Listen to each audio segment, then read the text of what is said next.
Welcome back to our PCT Short. I'm Jonah Johnson. So with a lot of crops coming off here aggressively and a lot of guys finishing up for the 2025 season, we're seeing a lot of weed pressure out in the fields right now. So if you've not been out scouting your fields, be vigilant, be looking for the grass species. If you've suffered from annual ryegrass, this year we're seeing a big pockets of annual bluegrass has become a real problem for guys harvesting soybeans.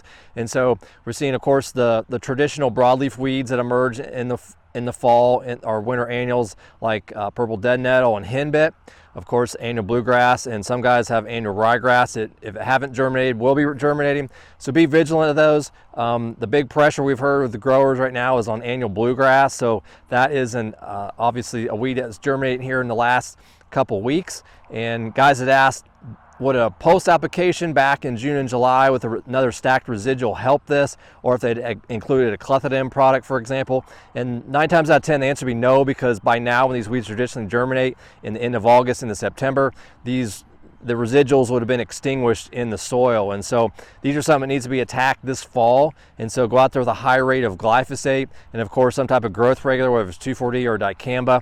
Perhaps dicamba this year, since we're using so much 2,4-D already in our enlist systems to help break up that dependency on that compound. And so we want to go after these weeds and knock them back so they're not such a bad mat of mess going into next spring. And so be vigilant, scout your fields, because there's a lot, as these crops have been coming off, a lot of weeds have germinated underneath that canopy. And what we're thinking is that places that it was so dry for so long and then got big rain events and some heat activate a lot of this seed in the bank of our soils, and it's an opportunistic weeds. There was no crop above it that was actively growing anymore because they either shut down, died back in the late summer, and so they had all opportunities to take advantage of the sunlight and the moisture in the soil. So these are things just to be cognizant of as we're going into fall of 2025. And I've rarely ever talked to anybody that regretted spraying in the fall, especially coming into a clean spring. Now, you can include a residual like simazine if you know you're going to corn, or metribuzin is kind of your universal residual if you want to add that as well. So for more,